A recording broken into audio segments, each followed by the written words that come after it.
요 세 개 중에서 적어도 2개 이상은 동시에 만약에 나와준다. 추세가 전환될 가능성이 굉장히 높다.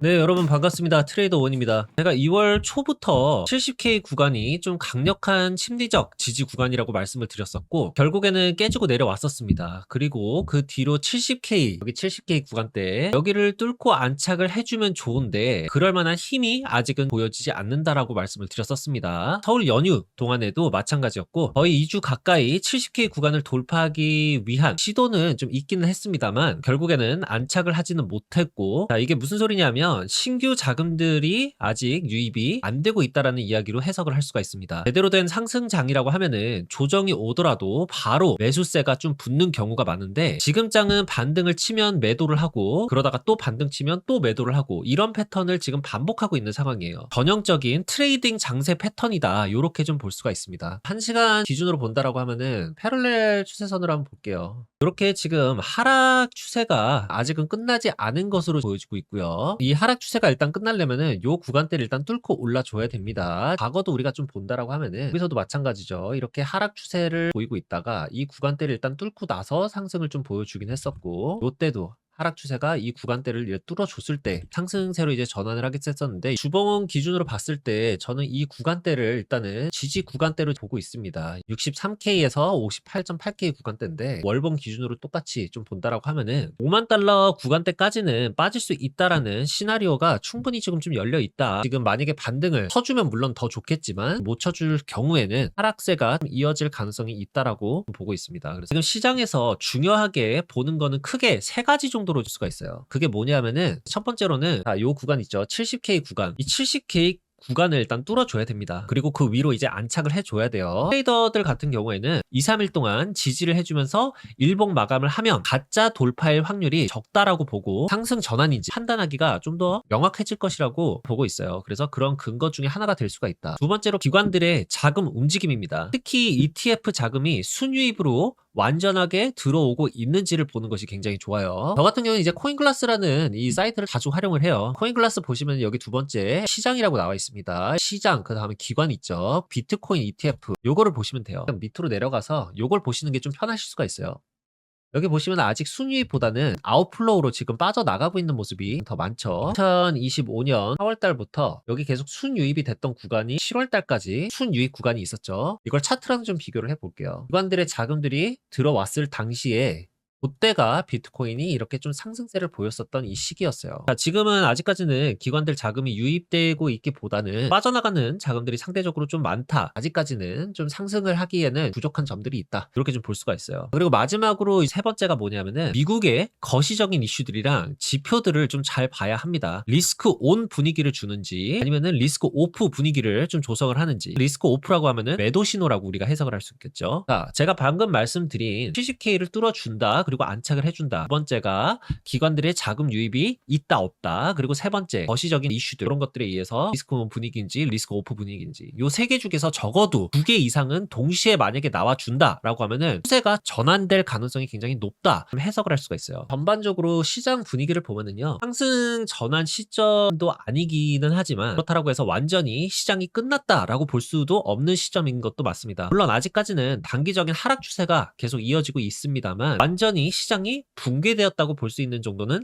아니라는 거예요. 자, 지금은 눈치 보고 있는 장이라고 보시면 되고요. 주봉이랑 월봉까지 봤을 때는 50K까지 빠질 가능성이 있다라고 보고요. 많게는 44K까지도 일단은 좀 열려 있다라고 보고 있습니다. 그리고 한 달에서 두 달 이상 정도는 지금 같은 장이 이어질 가능성이 있다라고 보고 있는데, 당연히 시간이 지나고 나서 확인을 해야 되는 부분인 건 맞습니다. 제 말이 뭐 무조건 맞다라는 건 아니에요. 하지만 만약 제 생각대로 적어도 한두 달 이상은 지금 같은 장이 이어질 수 있다라는 가정 하에 다음 달에 금리 인하는 큰 기대를 안 하는 게 좋을 수도 있다라고 저는 생각을 하고 있고요. 4월 금리 인하까지도 기대를 하기 어려울 수도 있다라고 봐요. 그리고 5월이 됐을 때 파월 의장 임기가 끝납니다. 그리고 6월 달에 금리 인하를 드디어 하기 시작하고 그 과정에서 스테이블코인 규제라든지 이런 부분들이 하나하나 풀리기 시작할 수 있다라고 저는 보고 있어요. 그러면은 그때부터 시장이 상승 전환할 가능성이 굉장히 좀 크지 않을까. 저는 개인적으로 이런 시나리오로 생각을 해보고 있습니다. 이제 그 과정에서 상승과 조정에 대한 이제 반복은 계속 되겠죠. 그 틈을 타서 트레이딩을 하면서 최대한 시드를 좀 불려나갈 생각이고요. 지금 이 비트코인 저점이라면 너무나도 좋겠지만 아직까지는 확신을 할 수 있는 자리라고 보기에는 조금 어렵지 않을까라는 게 이제 제 개인적인 생각입니다. 오늘 제가 기사 몇 개를 가져와 봤습니다. 미국에 프레서스라는 회사가 있습니다. 이 회사에 우리나라 하나투자증권에서 180억 원 정도의 전략적 투자를 했다라고 합니다. 프레서스 서큘스라는 이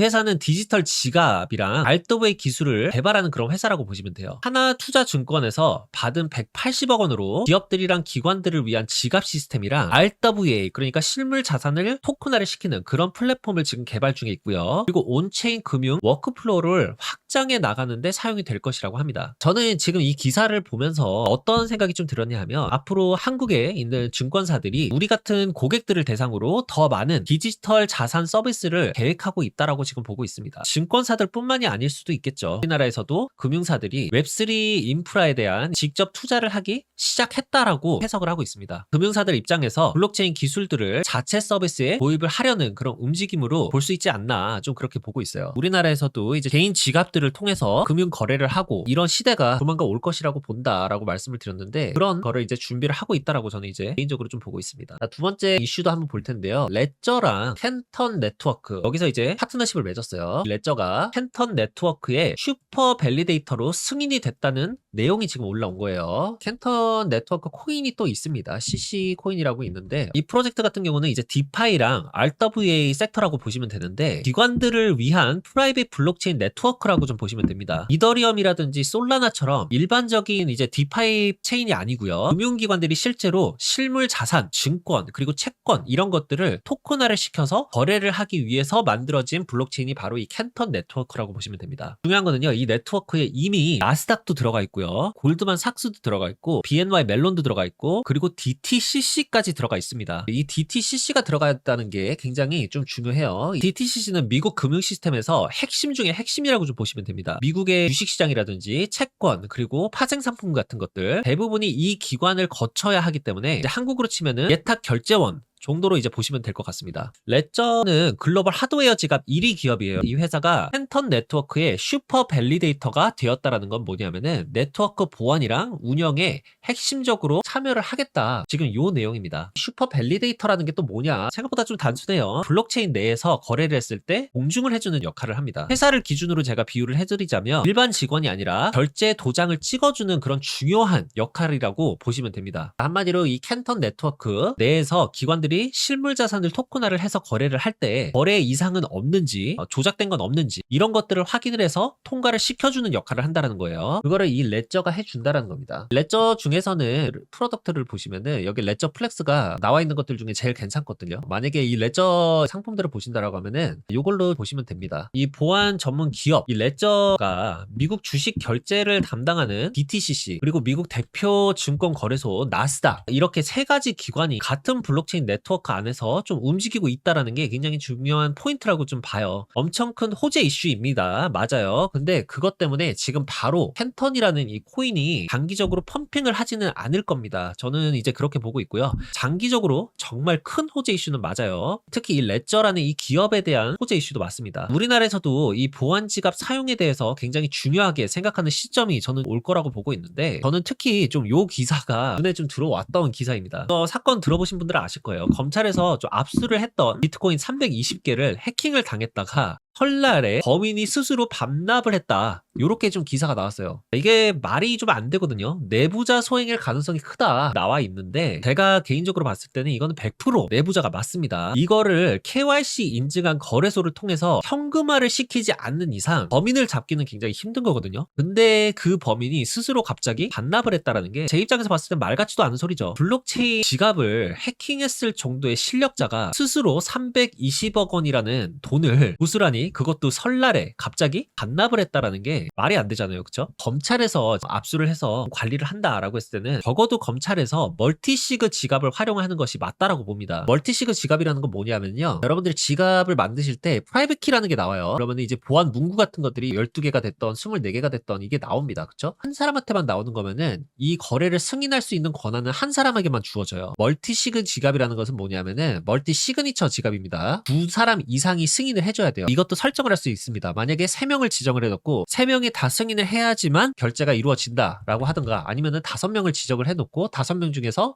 뭐 3명 이상 다수가 해줘야지만 이 거래가 이루어져요. 적어도 검찰에서 압수를 했다라고 하면은 저는 이런 멀티시그 지갑을 사용했어야 되는 게 맞다고 생각을 합니다. 그게 아니라고 해도 적어도 레저 지갑, 보안이 좀 확실한 하드웨어 지갑을 썼어야 하는 게 맞다라고 봐요. 우리나라에서도 점점 좀 중요성을 알게 되는 날이 오지 않을까 이렇게 보고 있습니다. 이거는 뭐 쿠팡 이런 데서 절대로 사시면 안 되고 레저 회사에서만 사야 돼요. 참고해서 장을 보시면 굉장히 좋을 것 같습니다. 여기서 만약에 반등을 친다라고 해도 요 구간이나 아니면 요 구간 여기서 일단은 이전처럼 횡보가 이어질 가능성이 좀 있다 이렇게 좀 보고 있습니다. 이거는 뭐 제 개인적인 생각일 수 있기 때문에 여러분들 참고 정도만 해주시면 좋을 것 같고요.